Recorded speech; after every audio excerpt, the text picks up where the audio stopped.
Nous allons prendre nos Bibles dans Ésaïe 41 et nous allons lire 3 versets.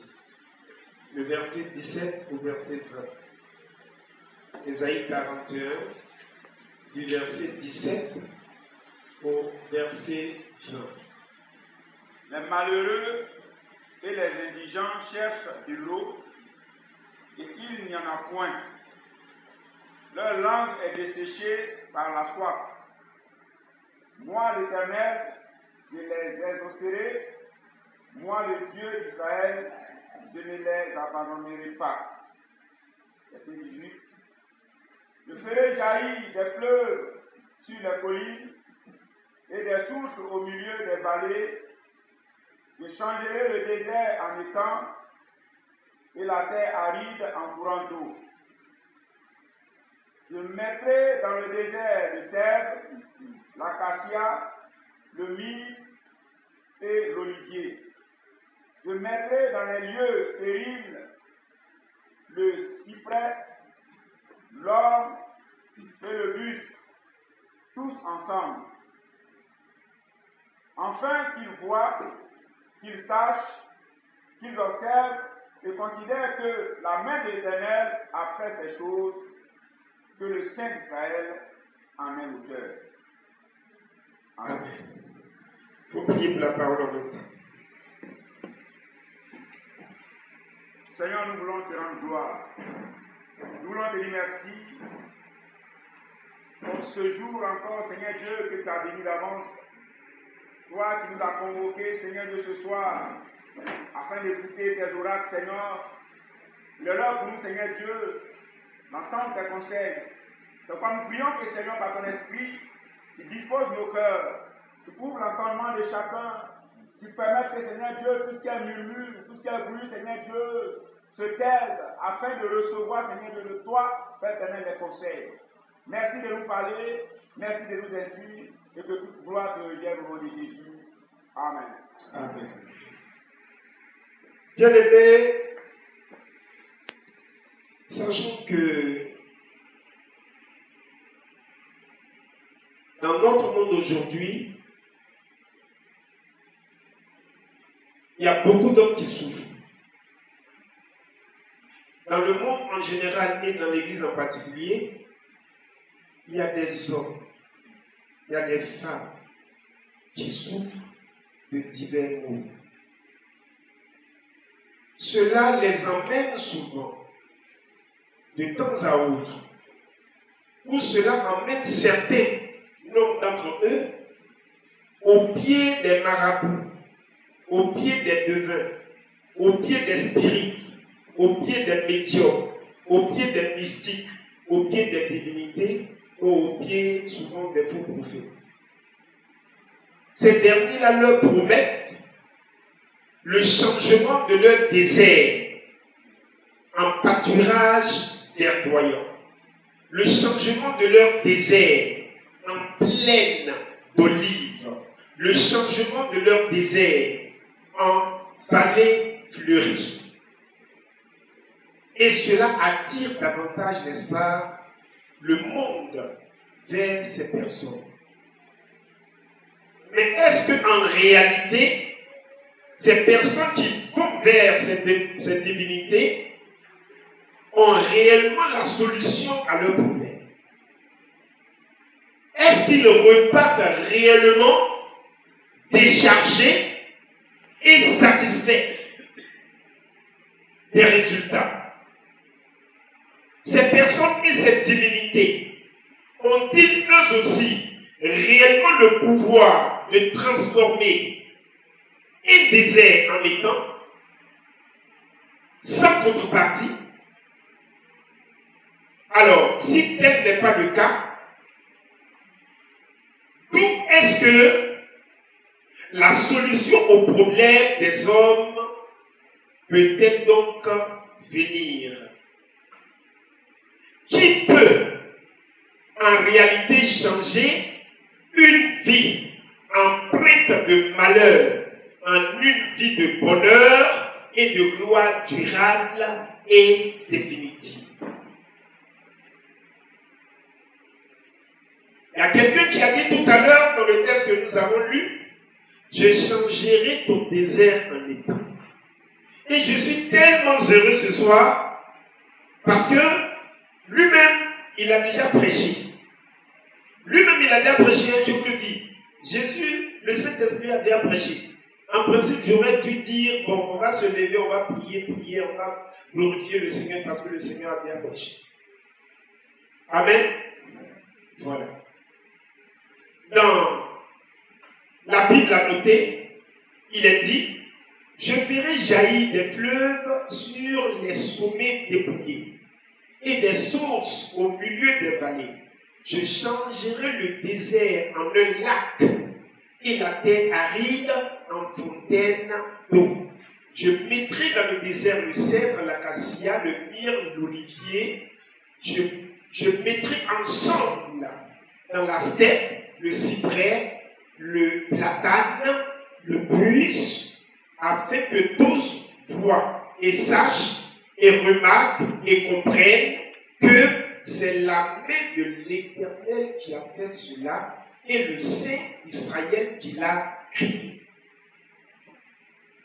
Ça, c'est une version de la Bible. La version d'Arbi nous dit ceci. Je ferai couler des rivières sur les hauteurs et des fontaines au milieu des vallées. Je changerai le désert en étang d'eau et la terre aride en source jaillissante. Tout ça pour qu'on comprenne mieux. Dans la Bible, la nouvelle Bible seconde, il est dit, je ferai jaillir des fleuves le long des pistes, des sources au milieu des vallées. Je changerai le désert en étang et la terre desséchée, pas la terre aride maintenant, la terre desséchée en source. Dans Parole de vie, il est dit, je changerai le désert en lac et la terre sèche en oasis. Dans le désert, je planterai toutes sortes d'arbres, des grands et des petits. Dans les régions sans eau, je mettrai ensemble différentes espèces d'arbres. Alors, tout le monde verra ceci. C'est le Dieu Saint d'Israël qui les a créés. Et la dernière version dit ceci, la version de ce peuple. Je transformerai le désert rempli. Je transformerai le désert en étang rempli d'eau. Je ferai croître dans le désert le cèdre, l'acacia, le myrrhe, l'olivier. Je mettrai dans le lieu stérile le cyprès, c'est-à-dire le sapin de Noël. C'est ce qu'on appelle le cyprès. Le cyprès, le buis ensemble, afin qu'ils voient, qu'ils sachent, qu'ils considèrent, qu'ils comprennent tous ensemble que la main de l'Éternel a fait cela et le Saint d'Israël l'a créé. Dans les différentes versions qu'on a vues tout à l'heure, il y a des expressions qui ressortent.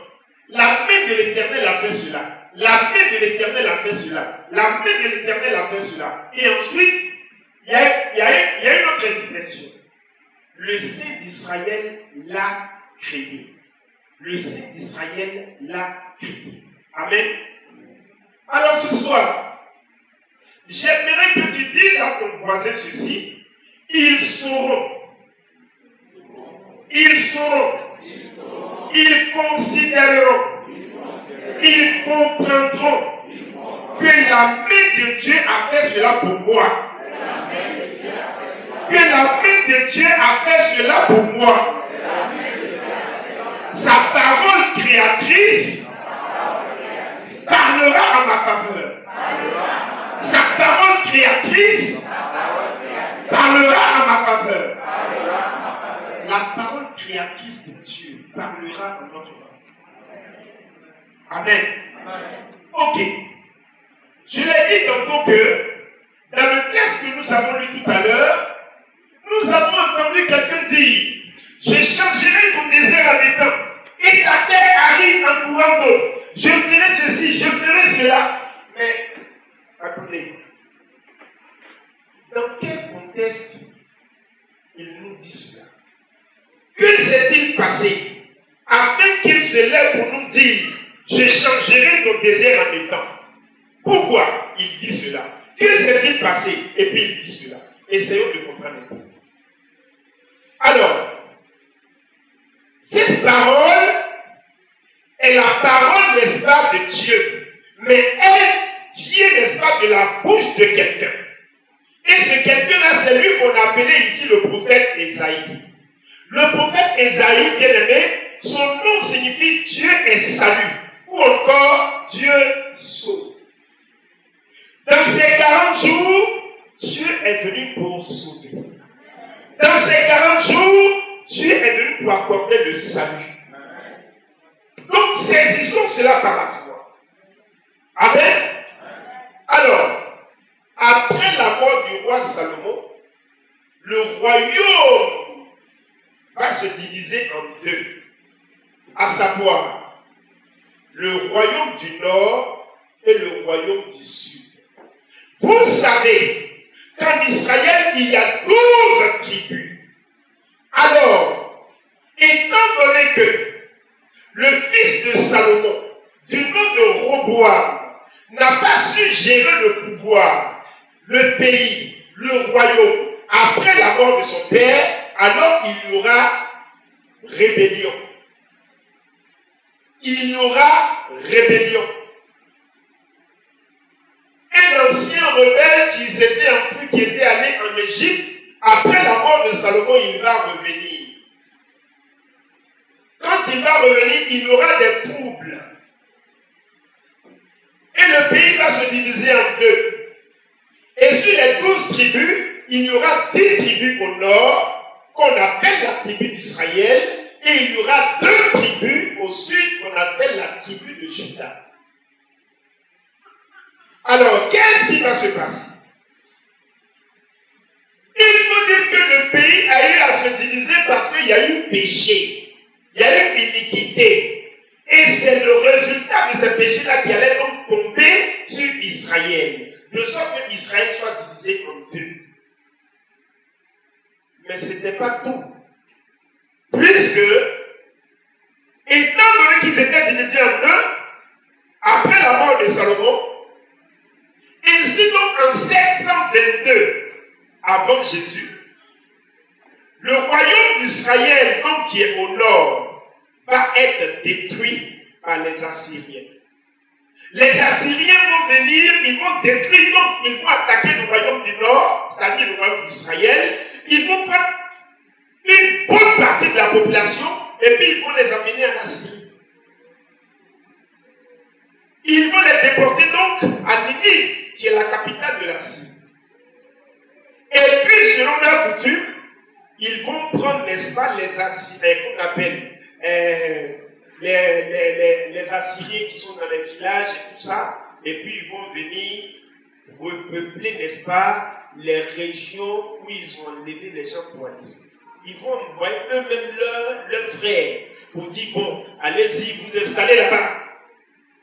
Et puis leurs frères vont venir s'installer pendant que les Juifs sont partis chez eux comme des esclaves. Et ce n'est pas tout. Donc après la disparition d'Israël, le royaume du nord, il reste le royaume du sud qu'on appelle Juda. Il y a un autre roi qui va se lever, Nebuchadnezzar II. Lui aussi, il va venir d'un autre pays. Quand il vient, il va aussi attaquer le royaume de Juda.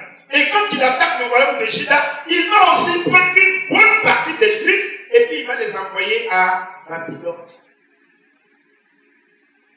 Il y a eu environ près de 10 000 personnes qui ont été donc envoyées comme ça dans ces pays-là. Amen. Alors, que va-t-il se passer? La première déportation a fait 10 000 personnes qui sont parties. Pendant le règne de Joachim, après que le temple de Jérusalem eut été partiellement pillé, la seconde déportation a vu la ville de Jérusalem entièrement rasée. Et puis la dernière déportation, là, il y a près de 20 000 personnes qui ont été donc envoyées encore dans ces pays-là. Alors, quand ils étaient là-bas, ils ont fait des enfants. Ils se sont repeuplés dans ces pays étrangers-là. Et puis un jour, il y a un roi qui va s'élever, un roi qui a été mandaté par l'Éternel, qui va dire à partir d'aujourd'hui, tous ceux qui sont ici comme esclaves, qui sont venus chez nous, Dieu me dit de leur dire de retourner chez eux, ils n'ont qu'à aller rebâtir leur pays. Ce roi-là s'appelle Cyrus, en 539 avant Jésus.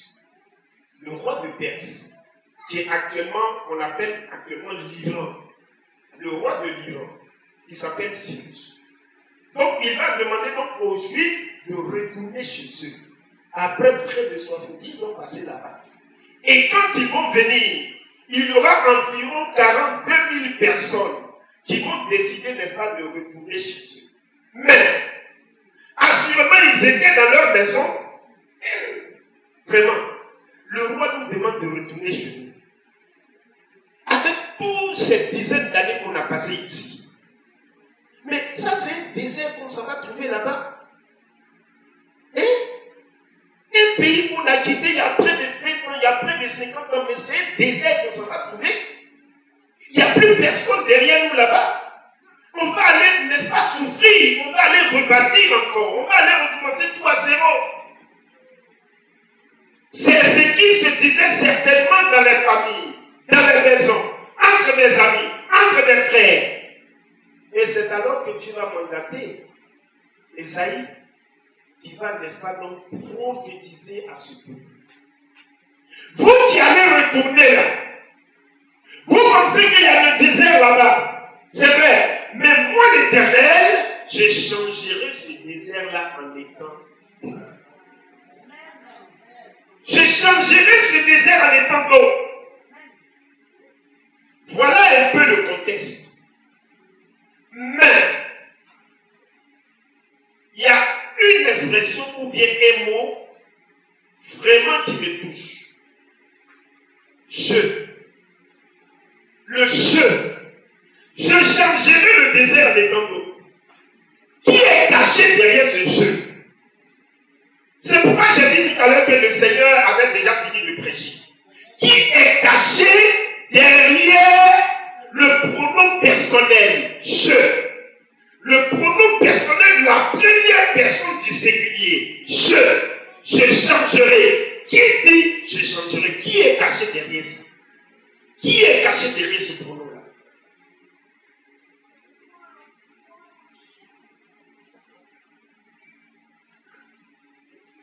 Qui est ce je tout puissant qui a le droit sur les forces de la nature? Ce je qui est capable de transformer un désert en étant d'eau. Il y a beaucoup de jeux dans le monde. Je suis président de la République. Je suis ceci. Je suis ministre. Je suis fils de temps. Je suis prince. Mais dans tous ces jeux-là, il y a un jeu qui dit que lui, il est capable de changer le désert en étant d'eau. Ce n'est pas tous les jeux dans le monde-là qui peuvent faire ça. Ce n'est pas tous les jeux. C'est pourquoi je dis, l'Éternel a déjà prêché. Dans Exode 3, versets 13 à 15, il est dit, j'irai donc vers les enfants d'Israël et je leur dirai, le Dieu de vos pères m'envoie vers vous.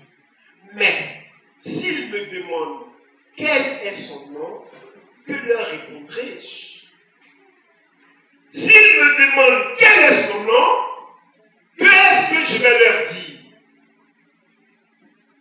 Il a dit tout à l'heure son nom, lui-même. Son nom dont nous allons parler là, il nous a dévancé, il l'a dit. S'il me demande quel est son nom, que leur répondrai-je? Dieu dit à Moïse, je suis celui qui suis. Et il ajouta, c'est ainsi que tu répondras aux enfants d'Israël. Celui qui s'appelle je suis m'a envoyé vers vous. à Moïse, tu parleras ainsi aux enfants d'Israël, l'Éternel, le Dieu de vos pères, le Dieu d'Abraham, le Dieu d'Isaac et le Dieu de Jacob m'envoie vers vous. Voilà mon nom pour l'éternité, voilà mon nom de génération en génération. Amen. Amen. Voilà mon nom d'éternité à l'éternité, voilà mon nom de génération en génération. Bien aimé, la signification d'un nom est très importante. La signification que revêt un nom est très importante dans la vie. La raison pour laquelle la connaissance des noms de Dieu nous aidera à lui faire confiance dans ces 40 jours, dans nos affaires quotidiennes et dans notre destinée éternelle est que dans les Écritures, le nom d'une personne révèle souvent son caractère, ses aptitudes ou sa mission. Surtout si ce nom-là lui est attribué par Dieu. Adam a nommé Ève, sa femme Ève, parce que quoi? Parce qu'elle a été la mère de tous les vivants. Genèse 3, verset 20. Dieu a changé le nom d'Abraham en Abraham pour montrer qu'il a fait de Abraham le père d'une multitude de nations. Genèse 17, le verset 5. Le nom, n'est-ce pas, de Dieu est très important. Ça va nous amener davantage à placer notre confiance en lui. Il a changé le nom de Jacob en celui d'Israël. Genèse 32, verset 28. Et lorsque le Fils de Dieu lui-même, c'est-à-dire Jésus-Christ de Nazareth, est venu dans notre monde, son nom ne lui a pas été attribué au hasard. Tu lui donneras le nom de Jésus. Pourquoi? Parce que c'est lui qui sauvera son peuple de ses péchés. Jésus signifie donc sauveur. Amen. Alors, je reviens encore. Qui est derrière ce jeu pronom personnel? Qui est derrière ce jeu-là? Quelqu'un qui se lève et dit, moi je changerai ton désert en étant d'eau. Ce n'est pas donné à tout le monde de se lever pour dire, je changerai ton désert. Ce n'est pas donné à tout le monde. Qui est donc caché derrière ce jeu? El Elohim, le Dieu puissant, fort et prééminent. Voilà le premier véritable nom de celui qui est caché derrière le jeu. Il s'appelle El Elohim, qui signifie le Dieu puissant, le Dieu fort, le Dieu prééminent. Celui qui s'attribue ce nom, je, ou du moins ce pronom je, se nomme El Elohim. El Elohim, le Dieu puissant, fort et prééminent. Dans El Elohim, il y a l'expression de compassion. Le Dieu de la compassion, bien aimé. C'est pourquoi il est intéressant de savoir d'abord qui te parle. Il est intéressant de savoir qui nous parle. Quand il dit, mais je changerai ton désert en étant d'eau. Mais le jeu-là, qui est caché derrière lui? Qui est caché dans ce jeu-là? C'est El Elohim. El Elohim, c'est qui? C'est le Dieu de la compassion.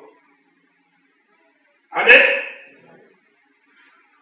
C'est pourquoi il est intéressant de connaître d'abord son identité avant de le suivre.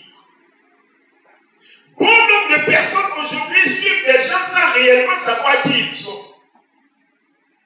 Je dis à quelqu'un ce soir que celui qui promet de changer ton désert en étant et ta terre arrive en courant d'eau se nomme le Dieu de la compassion. l'heure de la compassion a sonné pour toi.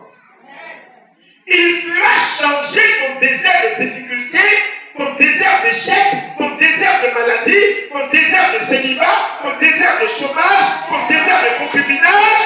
Bien-aimé, il fera changer tout cela en étant de joie, en étant de bonheur, en étant de paix, en étant de prospérité. Parce qu'il a compassion de toi. Il a compassion de toi. Il s'appelle le Dieu de la compassion.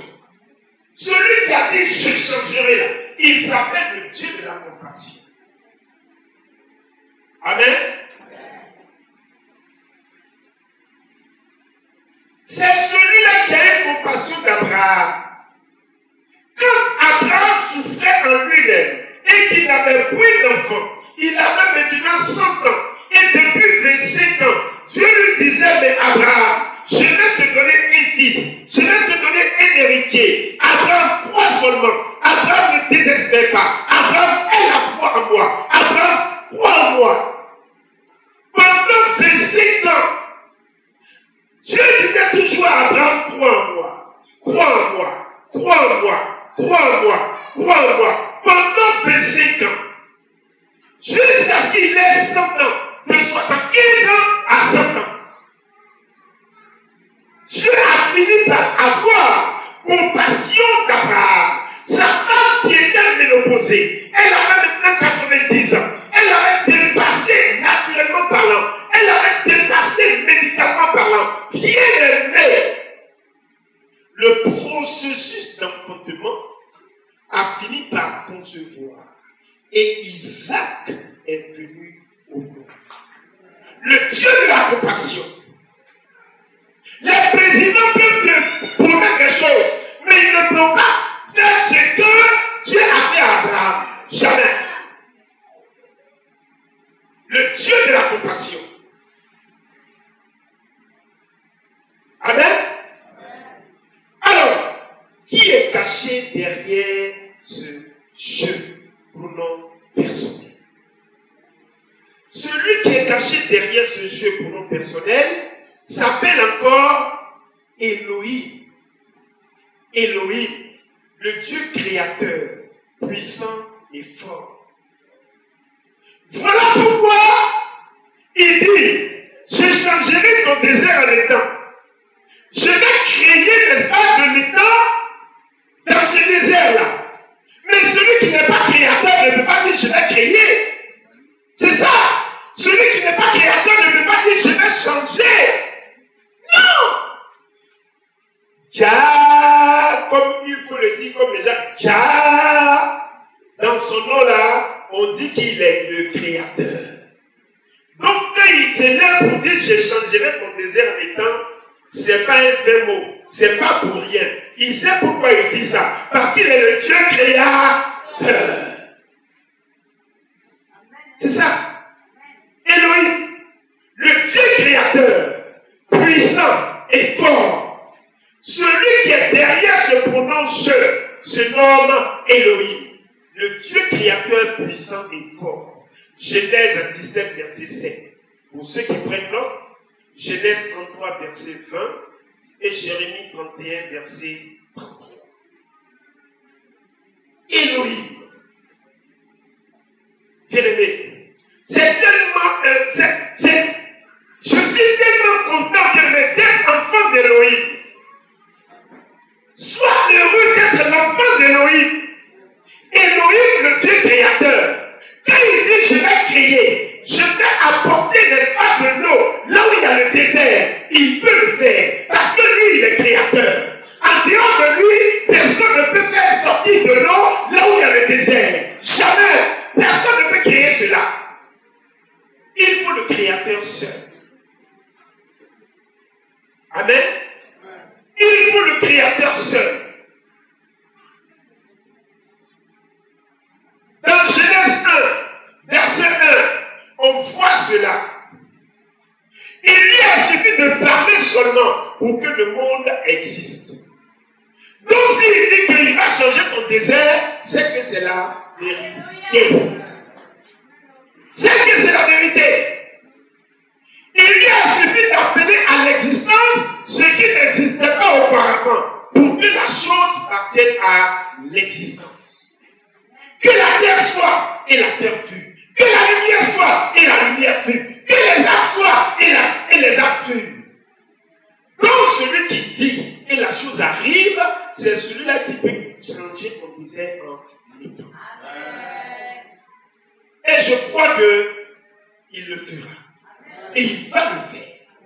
Parce que quand il dit là, quand lui il dit là, il fait.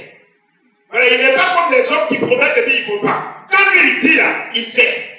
Amen, hein? Bien aimé, laisse-moi te dire que, en lieu et place de ton désert de larmes, Jésus va créer un désert de jardin pour toi. En lieu et place de ton désert d'angoisse, il te crée un désert de sérénité. En lieu et place de ton désert de peur du lendemain, il te crée un jardin d'espérance.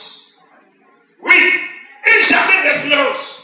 En lieu et place de ton désert de stérilité, il appelle à l'existence le jardin de l'enfant de Dieu. Par sa parole, Elohim, le Dieu créateur puissant et fort, va le faire pour toi. En lieu et place de ton désir de célibat, Elohim, le Dieu créateur, amènera à l'existence un jardin de fiançailles. Il amènera à l'existence un jardin de pommes. Il amènera à l'existence un jardin de mariage. En lieu et place de ton désert de crainte, Elohim amènera à l'existence un jardin de paix et de joie. En lieu et place de ton désert, n'est-ce pas, d'échecs répétés, viendra à l'existence un désert de succès. Un désert de succès. Un désert de succès. En lieu et place de ton désert d'aridité spirituelle, viendra à l'existence un désert de restauration. Parole d'Elohim. Ce n'est pas moi qui le dis. C'est Elohim qui le dit. Le Dieu créateur. Alors, on n'a pas encore fini de découvrir ce Dieu-là. Qui est caché derrière le jeu? Je changerai ton désert. Qui est caché derrière ce jeu? Celui qui s'approprie ce pronom personnel je. Celui qui est caché derrière ce pronom personnel je s'appelle Jéhovah ou encore Yahvé. Amen. Qui est traduit par l'Éternel. Deutéronome 6, verset 4, Daniel 9, verset 14. Ce nom révélé à Moïse en premier. Je suis celui qui suis. Exode 3, verset 14. Il indique ici son imminence. Il indique ici sa présence. Yahweh est présent. Jéhovah est présent. Yahweh est accessible. Yahweh est proche de ceux, n'est-ce pas, qui crient à lui pour être délivrés, pour être pardonnés, pour être dirigés. Ce n'est pas pour rien que nous sommes là ce soir. Où nous sommes, il est présent. C'est pourquoi nous ne devons pas avoir peur, nous ne devons pas nous soucier de lui apporter nos requêtes. Il est là pour ça. Amen. Alors, j'aimerais que tu retiennes ceci. J'aimerais que tu retiennes ceci. Ne t'inquiète pas. Sois tranquille. Yahweh est présent. Il est là pour toi. Il est là pour la délivrance de ton âme, pour la délivrance de ton foyer, pour la délivrance de ta famille, pour la délivrance de ton travail, pour la délivrance de ton mariage et pour la délivrance de tes affaires. C'est pourquoi Yahweh est là. C'est pourquoi il est là. C'est lui qui a cette solution. C'est lui qui a cette solution. Amen. C'est pourquoi, bien-aimés, gardons sérénité. C'est pourquoi, bien-aimés, soyons sereins. Amen. Donc ce soir, nous allons nous arrêter là. Il est 19h59. On va s'arrêter là. Et puis on va prier. Et puis demain, on va continuer. On ne va pas durer maintenant. On fait un peu et puis on s'en va. Que le nom du Seigneur soit béni. Que le nom du Seigneur soit béni. Que le nom du Seigneur soit béni. Elohim, le Dieu créateur. Bien, on va se lever et puis on va prier. Le Dieu de la compassion.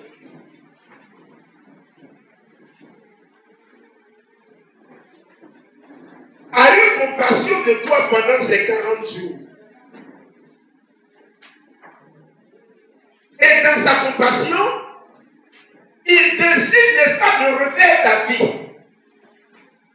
Dans sa compassion, il décide de changer ton désert en étang. Dans sa compassion, il décide de sécher tes larmes. Dans sa compassion, il décide de faire dissiper tes craintes. Dans sa compassion, il décide de changer ton lendemain. Raison pour laquelle je te demande simplement de lui exposer tes problèmes. Quel que soit le problème, expose-le lui ce soir. Il est le Dieu créateur. Il est l'Élohim. Il est celui-là bien-aimé qui peut créer une bonne situation pour nous. On élève la voix et on prie le Seigneur.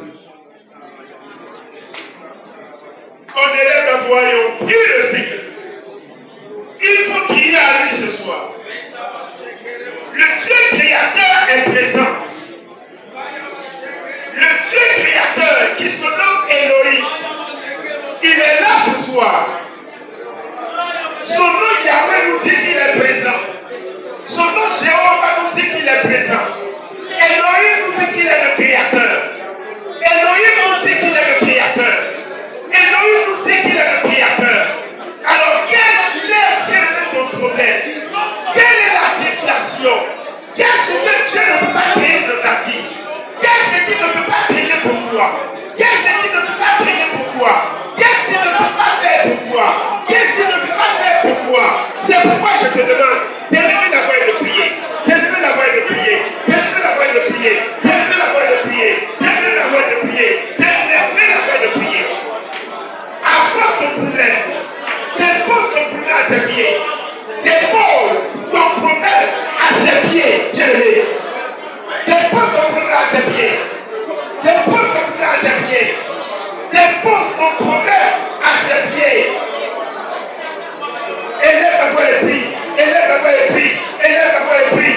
Élève la voix et prie. Élève la voix et prie. Élève la voix et prie. Élève la voix et prie. Élève la voix et prie. Élève la voix et prie. Élève la voix et prie. Il agit, il agit, il agit, il agit, il agit d'après son nom. Il agit d'après son nom. Il agit d'après son nom. Il agit d'après son nom. Il agit d'après son nom. Il agit d'après son nom. Il agit d'après son nom. Élève la voix, élève la voix, élève la voix. Élève la voix et prie. Élève la voix et prie. Élève la voix et prie. Qu'est-ce que Dieu, le Dieu Elohim, le Dieu créateur, le Dieu qui appelle à l'existence ce qui n'existe pas, ne peut-il pas faire pour toi? Ne peut-il pas faire pour toi? Ne peut-il pas faire pour toi? Ne peut-il pas faire pour toi? Ne peut-il pas faire pour toi? Ne peut-il pas faire pour toi? Ne peut-il pas faire pour toi? Celui qui appelle à l'existence, celui qui appelle à l'existence, dans un désert, celui qui appelle à l'existence, des courants d'eau, celui qui arrive, qu'est-ce qu'il ne peut pas faire pour toi? Qu'est-ce qu'il ne peut pas faire pour toi? Qu'est-ce qu'il ne peut pas faire pour toi? Qu'est-ce qu'il ne peut pas faire pour toi? Il t'a pris de t'humilier devant lui pendant ces 40 jours. Il t'a pris de t'humilier devant lui pendant ces 40 jours. Il t'a pris de rechercher sa face pendant ces 40 jours. Pendant ces 40 jours. Pendant ces 40 jours. Pendant ces 40 jours.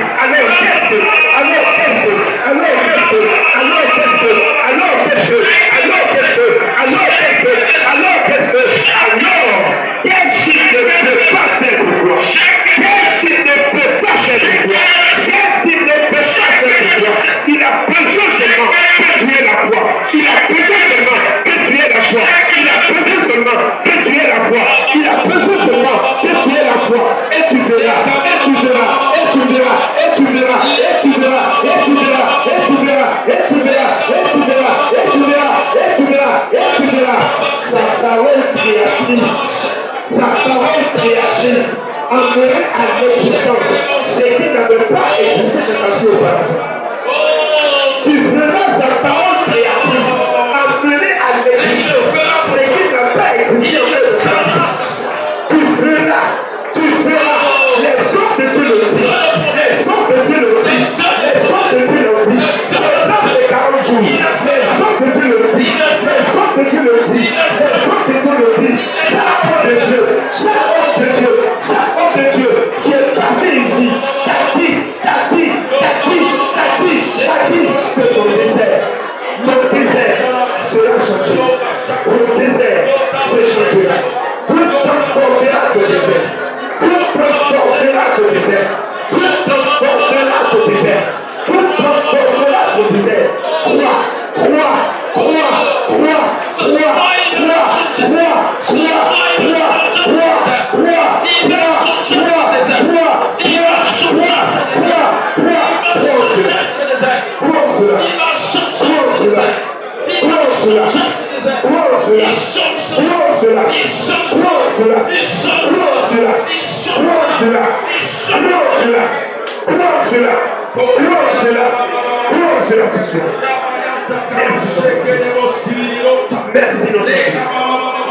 Merci notre Dieu. Merci notre Dieu. Il promet aujourd'hui. Il promet aujourd'hui. Notre Dieu est un Dieu de maintenant. Merci notre Dieu. Il est un Dieu de maintenant. Merci notre Dieu. Il est un Dieu de merci notre Dieu. Il est un Dieu de maintenant. Il est un Dieu de maintenant. Merci notre Dieu. Merci notre Dieu. Merci notre Dieu. Merci notre Dieu. Sois béni. Sois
béni. Sois béni.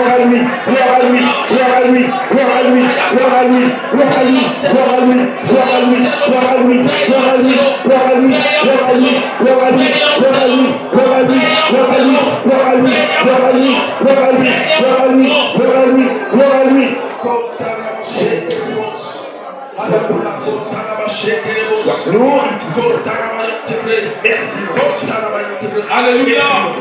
Alléluia. Alléluia. Alléluia. Le pasteur de sa prédication dit ceci. Le peuple d'Israël avait été amené en déportation. Et à un moment donné, la parole, le Seigneur se révèle à eux pour dire qu'il va leur ramener pleine possession de leur territoire. Nous allons faire cette proclamation. Et après cette proclamation, chacun va posséder, chacun va réclamer ce qui avait été volé, là où il était positionné, et spirituellement, cela avait été volé. Chacun va réclamer. Nous proclamons ceci. Seigneur, Seigneur, Seigneur, Seigneur,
Merci Seigneur.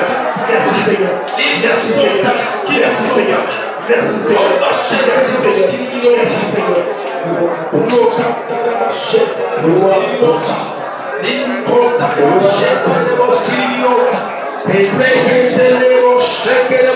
Le Seigneur prête des clés pour toi. Le Seigneur prête des clés pour toi. Le Seigneur prête des clés pour toi. De la même manière, je ne le vois suivre. De cette même manière, le Seigneur se prête pour toi. Il suscite le mal. Il suscite le mal.